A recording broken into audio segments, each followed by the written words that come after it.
Zdaj, zadnja leta nekako človeške zgodovine, kakor sva se prej dotaknila, nekako tehnologija in ta tehnološki napredek drastično spreminja naša življenja. Ne? In mene osebno je že v času mojega študija zelo skrbelo to, a bo naš sistem, živčni sistem iz paleolitika bil sposoben nekako sprocesirati in se prilagoditi tem rapidnim spremembam, ki jih prenaša tehnologija. Ne? In jaz sem že z Jožetom P. Damjanom o tem govoril, pa me zanimajo tudi vaši pogledi na razvoj umetne inteligence, robotizacije, fizičnega dela, kakšne posledice vidite v naslednjih 30 letih iz naslova tehnologije za našo družbu? Da, ja ne mogu da kažem ništa da kažem kako ćemo se mi kao pojedinci, ja mislim u nekom tom fundamentalnom smislu prilagoditi i kako ćemo imati odnos sa veštačkom inteligencijom, jer to naravno nije moja oblast, niti znam o tome nešto. I moguće da će se to promeniti. Ali ja bih više nešto rekao o tome što ja mislim da će biti uticaj, znači robotike i veštačke inteligencije na naš ekonomski život. I tu sam ja optimista, ono što se zove tehnološki optimista. Ja sam tehnološki optimista i što se tiče toga i što se tiče klimatskih promjena. Naime, ja mislim da se vratim na vaše pitanje, ja mislim da je to problem koji nije nov. Ako pogledate Ricarda i to je, mislim, principe političke ekonomije, ima to čuveno poglavlje 31 koje on napisao kad je druga edicija, bila i treća, koja se zove on machinery, znači o mašinama, i gde je on stvari baš taj isti problem koji mi danas imamo razmatrao i rekao da stvari, znači ulazak mašinizacija proizvodnje, znači gubitak za jedan deo radnika koji rade na takvim procesima da budu zamenjeni od strane mašine. I to je naravno se nastavilo 200 godina. Svaki put ste imali, znači, takve promene. Imali ste promene kada su došli automobili, imali ste promene kada je došla elektrika. Vi ste imali taj humoristički napis koji je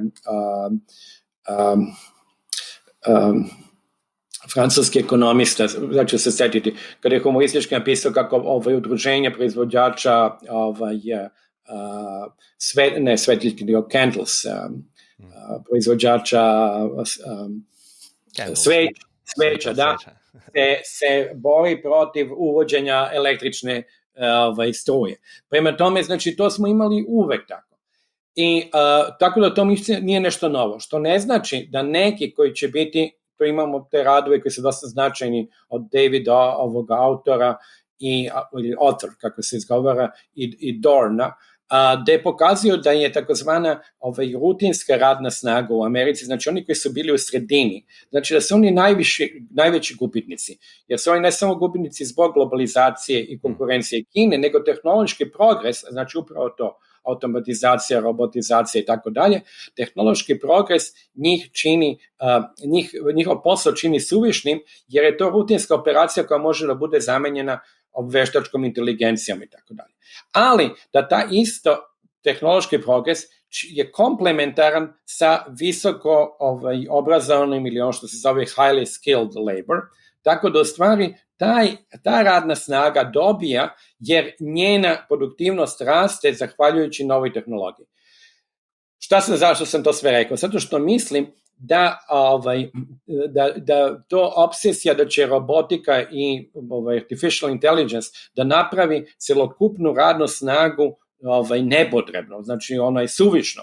Mislim da je netačno, jer prvo istorijski posmatrano videli smo se to nije desilo. Drugo, zašto se to dešava? Zbog našeg, ja mislim, nekog drugog kognitivne nesposobnosti da vidimo koji će biti novi poslovi koji će se otvoriti. Naime, kada vi danas posmatrate poslove i uključujući ovo što mi sada radimo, to jednostavno je bilo nezamislivo pre 20 godina. Prema tome, niko nije mogao da vam kaže da će takav posao postojati. Ja sam neki dan pročitao, nisam znao da recimo da postoji posao kao što je posao pisača rezimea, CV-a. Znači, baš je posao resume writer. Znači, dođete kod mene, ja vam pišem CV.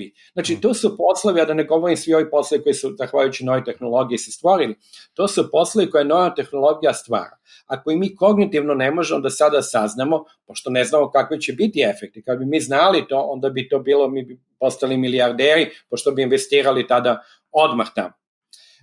Ili da vam dam jedan drugi primjer, kad je recimo počeo rat u Jugoslaviji, i moja majka je došla, ona je uglavnom bila ovde kad je bio rat, pa je preko leta išla samo u Srbiju. Ona uopšte nije mogla da kapira šta to rade različite ljudi koje sam ja poznavao, pošto su imali sve zanimanja koje su bila njoj popuno nepoznata. Ovo je investment banker, ovo je software development. Šta je to? Ona je znala, jedan je lekar, drugi je obućar, a treći je ne znam, pekar. Ali nije znala šta je to garden designer, software garden designer, mislim, šta on radi, ko njega plaća. Prema tome, to su bile, mislim, to je ono što isto, tako, ja ne bih znao kakvi će biti za poslovi kroz 10-20 godina. Ja, ta argument sem slišal že na faksu od mojega profesorja in od Damjana in od zdaj vas. Pa razmišljam o tem, zakaj me še vedno skrbi, ne? In bom mogoče sam na ta vaš prvi argument. Zgodovinsko gledano nikoli ni prišlo do neke katastrofe, zato ker smo se znali prilagoditi novim tehnologijam. Primer, ki ste dali svečo. Imamo tovarno sveč, imamo delavce, ki izdelujejo sveče. Potem pride tehnologija elektrike in izdelujemo žarnice. In potem moramo tega delavca, ki je delal sveče, prekvalificirati v delavca, ki dela žarnice. To se mi zdi smiselno in dokaj enostavno narediti. Kar jaz vidim problem je, recimo, če pogledava transportno industrijo v Evropi, ne vem, 50 milijonov, ne vem, koliko ljudi dela v njej, avtonomna vozila, self-driving cars. Zdaj je treba tega gospoda, ki je vozil kamion, prekvalificirati v software developerja v 5 letih, v 10 letih. In tukaj jaz vidim težavo, ne?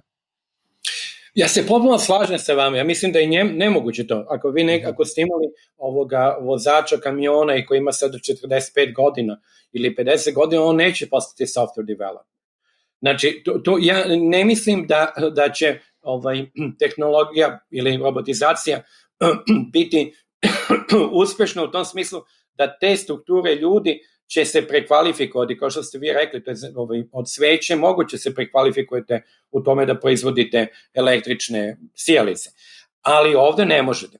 Prema tome, oni će izgubiti i oni, to vidimo već sada, oni gube, ili će izgubiti posao, ili će dobiti neki novi posao koji će biti mnogo lošije plaćen, ili će jednostavno čekati dok ne odu u penziju, ili će imati neku pokušaj prekvalifikacije za nešto drugo. Ali recimo te papire za Ameriku, a i za Francusku imamo, koje pokazuju da jednostavno njihov je došlo do pada njihovih, znači, realnih zarada zbog toga.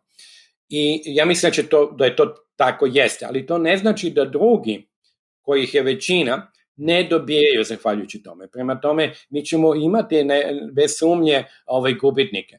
Kada sam ja govorio o tome, malo pre kad sam rekao, recimo, kako su nova zanimanja došla, jedan put sam o tome pričao, kažem, imam zanimljiv slučaj koji lično poznajem, koji je zanimljiv sljedećih razloga, vidjet ćete, gde su dvojica ljudi u Americi, oni su homoseksualci, odlučili da imaju dete koje bi usvojili. Da bi to dobili, oni su tražili od žene jedne, koja je u Kanadi, što je značajno, koja je u Kanadi, da ona bude nosilac, znači, mislim, inseminacija se pravi preko nje. I onda su oni otkrili da je to njoj novi posao. Znači, da ona to radi svakih 9 meseci, znači da je to njoj novi posao, to dosta dobro plaćen, jer naravno ljudi žele da imaju dete i dobro platiti. I naravno, ja sam rekao, zašto je to sad zanimljivo? To je zanimljivo, pošto tu imate tehnološki element, jer to nije bilo moguće raditi pre 20 godina, a imate isto tako institucionalni element, dozvola za to postojala je u tom trenutku u Kanadi, a nije postojala u Americi, ne znam sada kako, ali to je bilo prema 10 godina. Prema to imate dva elementa. I naravno kad sam govorio o tome, to je veoma čudno zaposlenje, ali ono postoji. Neko mi je rekao ovako u šali, pa kaže, šta li to znači? Znači da će svi radnici iz Detroita trebati da postanu žene koje će nositi decu, ali tako?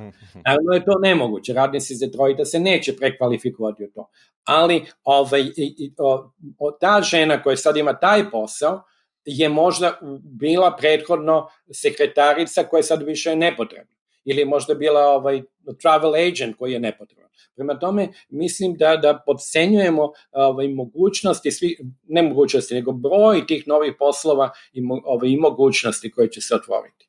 Ja, zelo dober argument, to še nisem slišal. Da se tudi za nizka kvalificirana dela ustvarjajo nove priložnosti, ki jih prej ni bilo. Moje vprašanje je samo, a bo tega dovolj, ne? Da bo pokril vse potrebe, vse ne, ampak da ne bo šlo v neko katastrofo, ne, zaradi prehitrega razvoja. Ne, sam hledam da kažem to, da ja nisam u tom pogledu neki, da kažem, strašan optimista, jer mislim ono što se dešava i što je znači opasnost jeste da imate polarizaciju poslova. Znači da ljudi će ili biti highly skilled, da će veoma puno napredovati zahvaljujući tehnologiji, ili oni drugi koji ne mogu da uđu u to, će ići u poslove koji ne mogu tehnološki da budu zamenjeni, da je potrebno vaše stalno prisustvo fizički, ali ti će poslovi biti poslovi uslužnog service sektor, znači koji će biti relativno malo plaćeni. Prema tome, ja se potpuno slažem da, i to je, opet kažem, to je ono što David autor je pisao, to je znači da dolazi do polarizacije zapošljenja. Ali se ne slažem sa idejom da ćemo jednostavno mi svi ili značajan procenat ljudi ostati bez ičega da radi. Ja mislim da je to je pomišljeno nerealno i nema istorijskog utemeljenja. Ja, ne, se strinjam, vsi ne, ampak nizko kvalificirane dela so edina, ki mene skrbijo, ker ne moreš ljudi na hiter prekvalificirati in tehnologija eksponentno raste in se izboljšuje. Ali pa če imamo recimo podjetje kot je Apple, da bo, ne vem, evaluacije imel par trilijonov dolarjev, no skoraj nobenega zaposlenega, razen tiste, ki dejansko dizajnirajo produkte, iz kje bo prihajala kupna moč, ne? Ker jaz si kupim enega iPhona, vi si kupite enega iPhona, ostali si pa mogoče ne morejo kupiti iPhona, ker so brezposelni, ne?